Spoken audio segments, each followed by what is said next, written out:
Okay, just visiting my second yard. I haven't been here in a while since coming back. You can see the entrances are pretty plugged. There are bees coming out. There's some feces there. Same with that. Right now it's about, what is it? About 2 Celsius. It's going to get cold again tomorrow, hence the reason I'm here. The reason I hate warm weather in winter is exactly this. It gives false hope. It plugs up the entrance and it messes with the bees' thermal regulation and basically destabilizes them. So for example, I do have insulation set up in all these screen bottom boards. So it'll be the last year I use insulation on the bottom boards.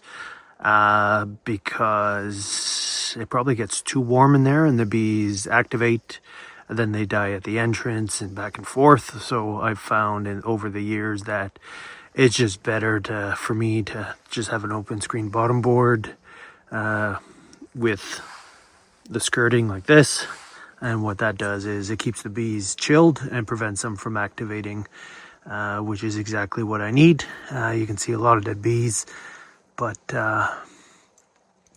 this is about a month's worth. So what I'm going to do right now is just use my hive tool and clean all that out and take some bee samples to do some checks.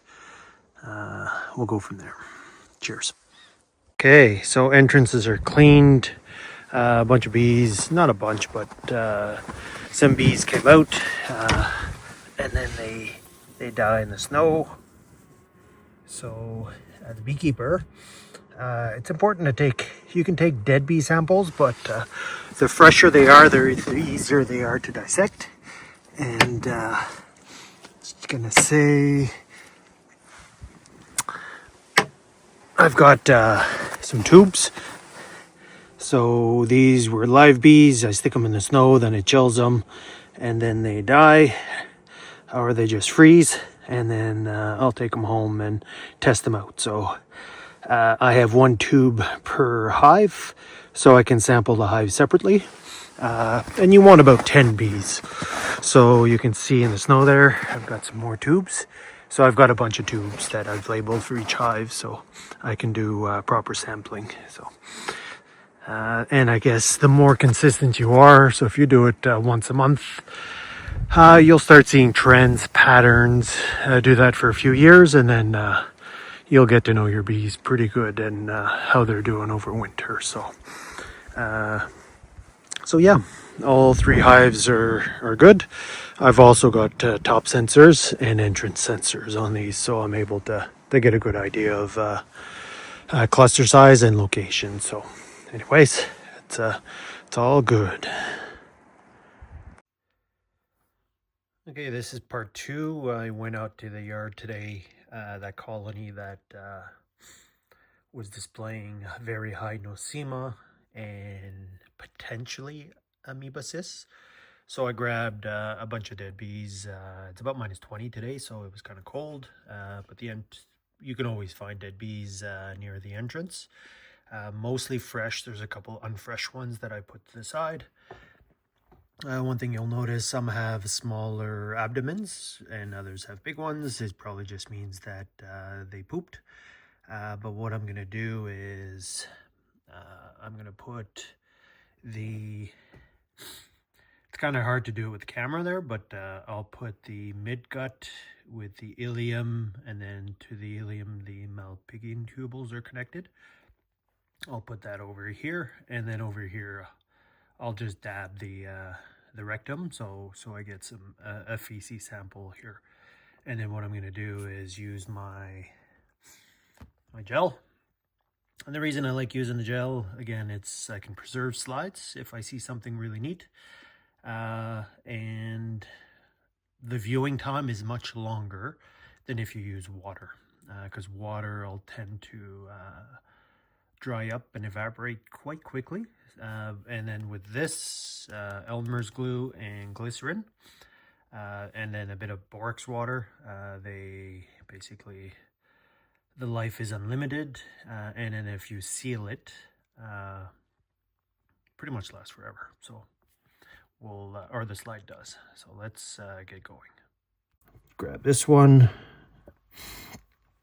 and you can see how to do it right, you do it random. You don't try to cherry pick the bees. You take ones with big abdomens, little abdomens, tongue sticking out, tongue not sticking out.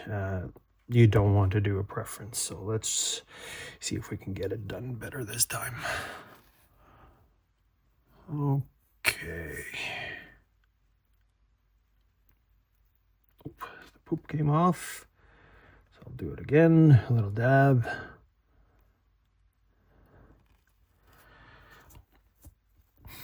I can tell you right now, the bees actually do smell better than the ones I had yesterday. There we go. Stomach is coming apart. So there's a bit of ileum. So I'm going to put it on the side here first. And then just see, a lot of times when these are frozen, they don't come apart nice, like perfect pictures. If you had a fresh bee, it would likely separate better, but in these winter setups, there we go. And so I'm just putting the different pieces of the stomach there. And you can see the feces is a yellowish color. So if we remember from the video, the first part of the video, it's an indication of what they were eating. So again, I'll put a bit of gel and a little drop. Nothing too major. I'll mix this poop around so it's nice and consistent, because sometimes when you use this gel, it creates separation.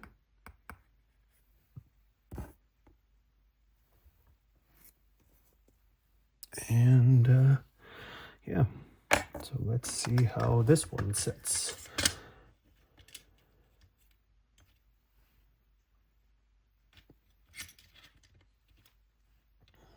Okay, so this is one for the boops.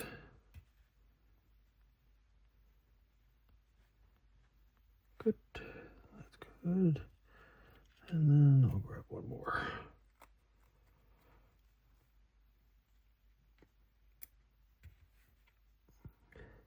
And I guess if you don't want it to travel to the side, start by pushing along the outside edges first versus in the center.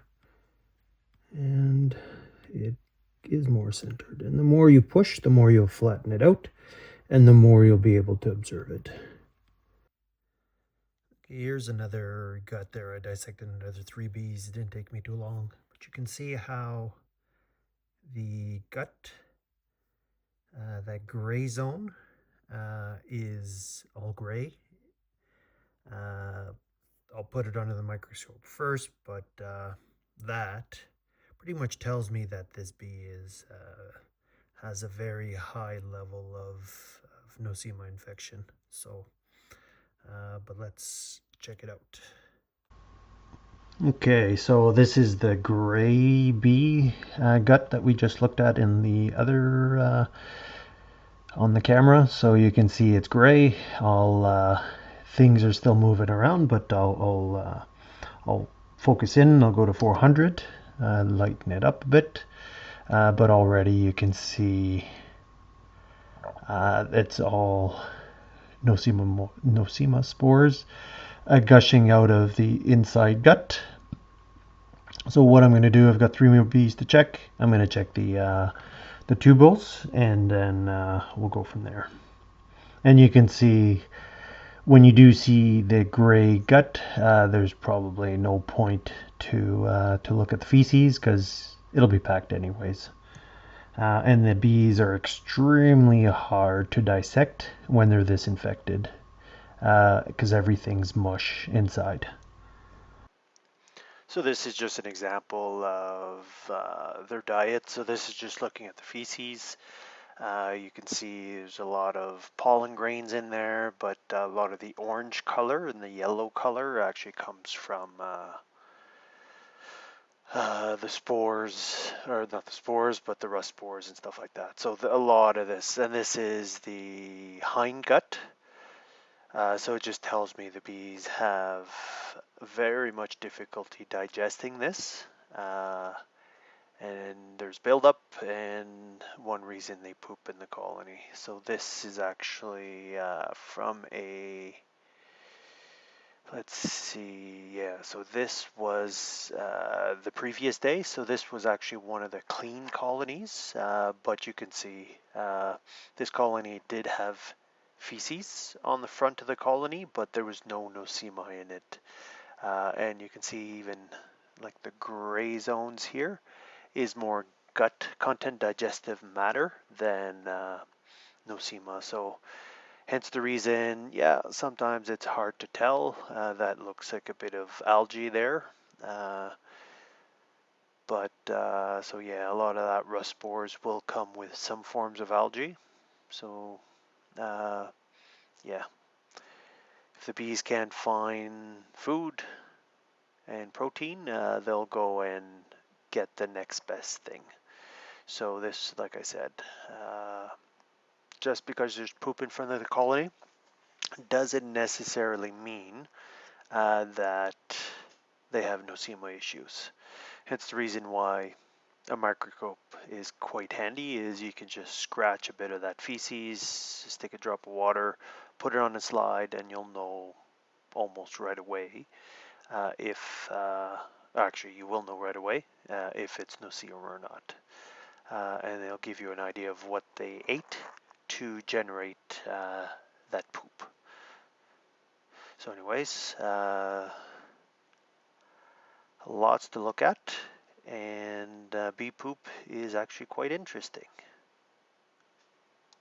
What I've done is yesterday I sampled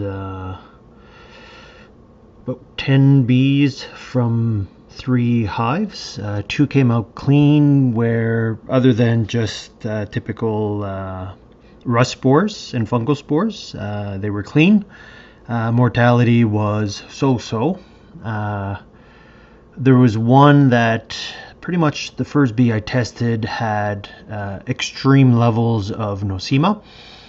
And then I had, I think, 7 or 8 other bees, and what I did is I sampled each bee individually, just to see if what the infection rate was. So basically I squished the abdomen onto slides.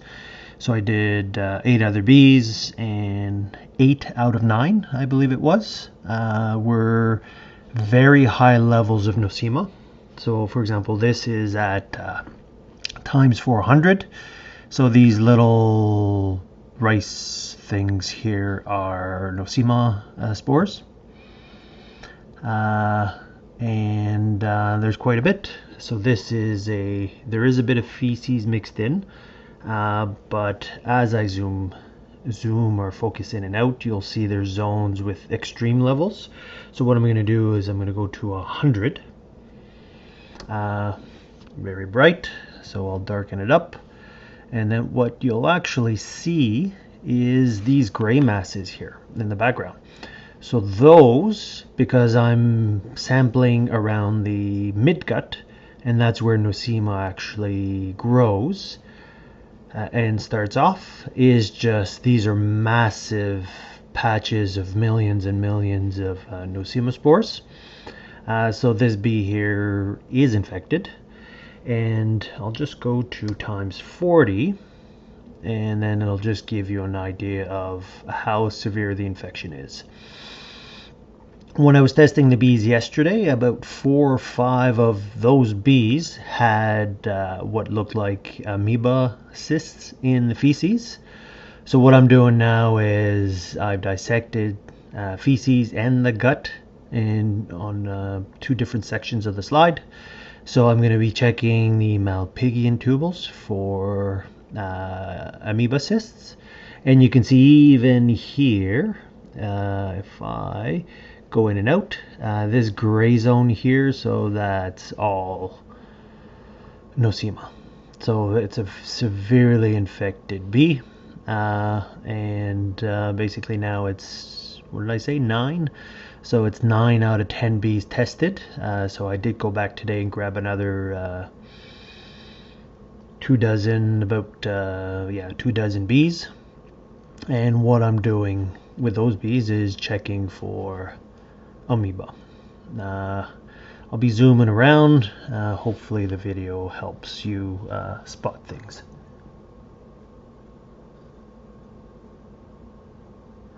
So what I'm looking for now is zones with a lot of malpighian tubules. So I'm going to go to times 100. And typically, if it's a very infected bee with amoeba, you can actually spot this cyst at this magnification. But because there's so many Nosema spores, again, this gray zone here, those are all Nosema spores. It's going to be a bit tougher to find. So this here,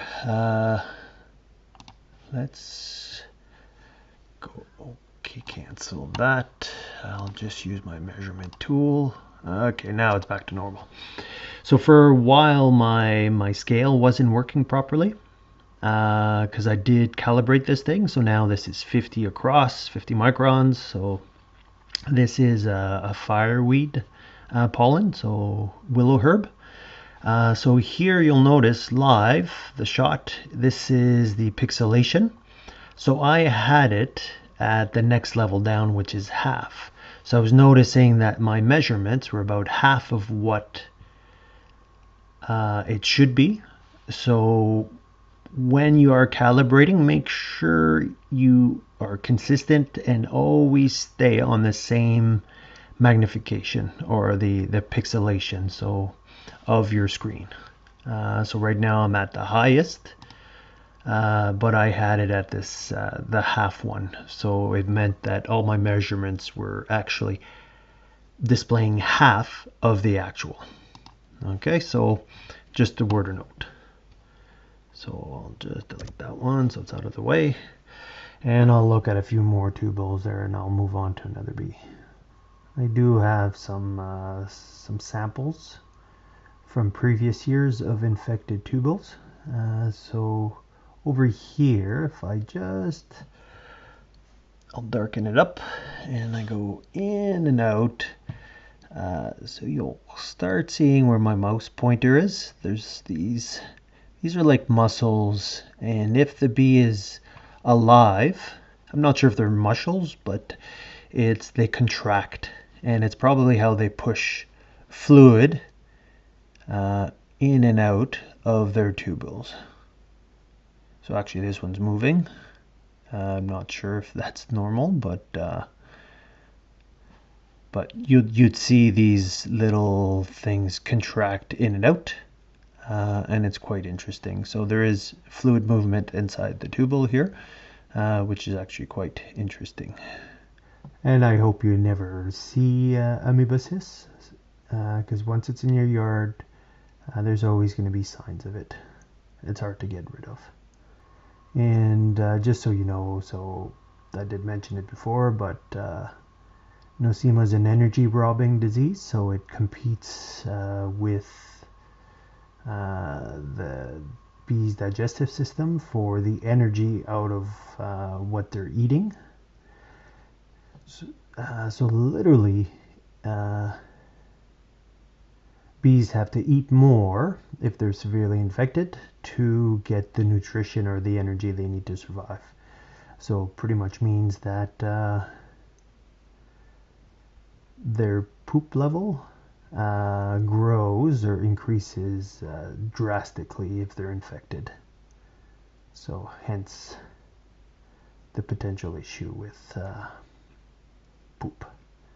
So I'm just gonna go back to 100. Make it darker. And you can see, I'm not sure how long these tubules are and how many there are, but there's lots and they're long. So again, it looks gray. So all that are Nosema spores.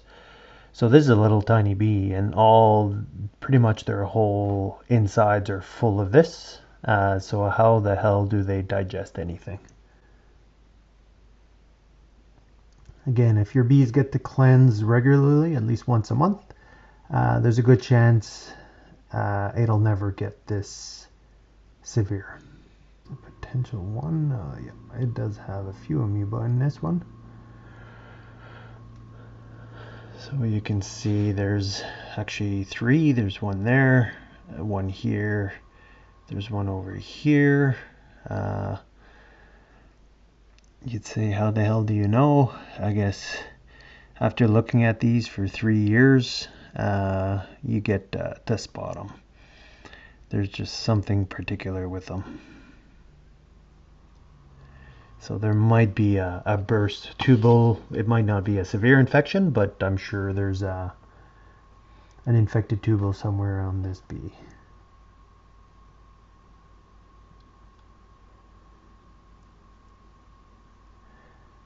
And what I'll probably do is link one of the first papers on amoeba, and it's a 28-day cycle from start of infection to where the bee actually dies. In most cases, the bees will fly out and die away from the colony, hence the reason other bees don't get reinfected or get infected with it. And a severe infection would have the majority of tubules filled with the cysts. But I think these bees are so compromised with Nosema that they're probably succumbing to that first. There's another one. This one here. Actually, let's make it a bit darker. So there are little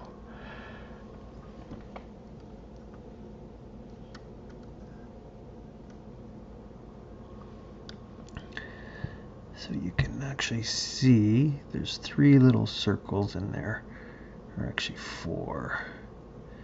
So those are the things that I look for. So it's about the right shape, size, but again, it's probable, it's not absolute. So hence the reason I'm looking for a tubule that's infected. Okay, you can see a few more there. So 2 more right here. So I guess that's the challenge, trying to find them. So because you'll see a bunch of the cysts inside the tubule. There's another one there. So the tubules are probably damaged. So you can see it right over here. So the infection, let's see, we'll have a look. There's a few more now. So it might be getting warm. It's flowing towards the left. So I'll keep going right.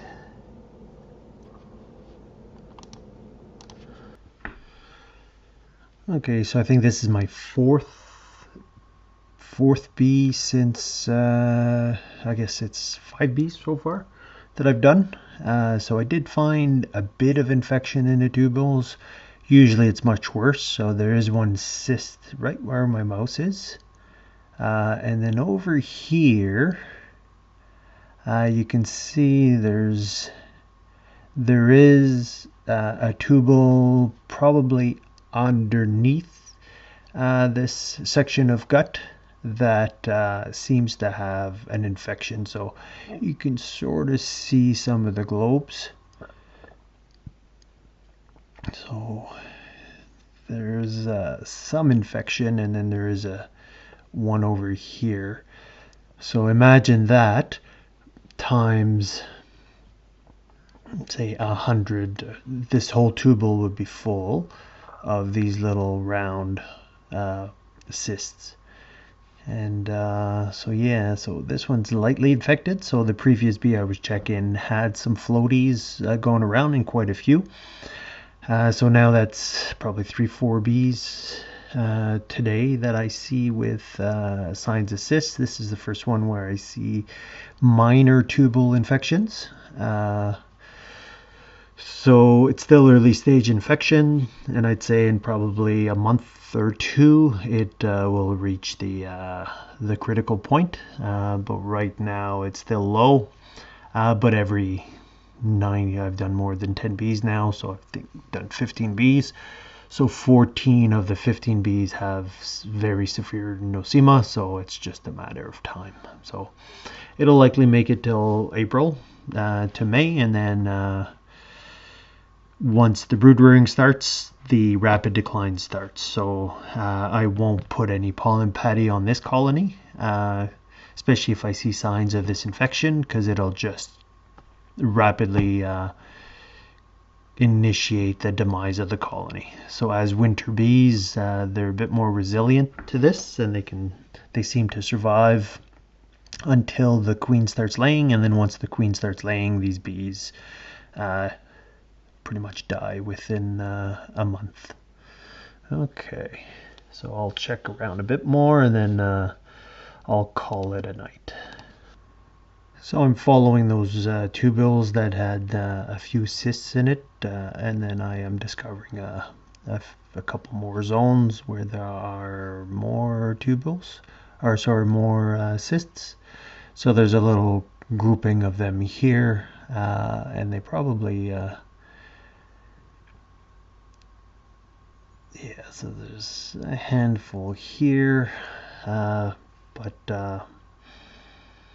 yeah, that's what it looks like. But imagine, again, a lot more than that. And I've got one more slide to do after this, but so now you can see a few more. There's one there, one there, one there. And so I'm in a zone where there's more. So there's even one here. So yeah, this bee is infected. And now it's, like I said, 3 or 4 that I see with these cysts. So, and now this is the first one I see with an early stage tubule infection. So yeah, it's just a matter of time now. Diagnose confirmed.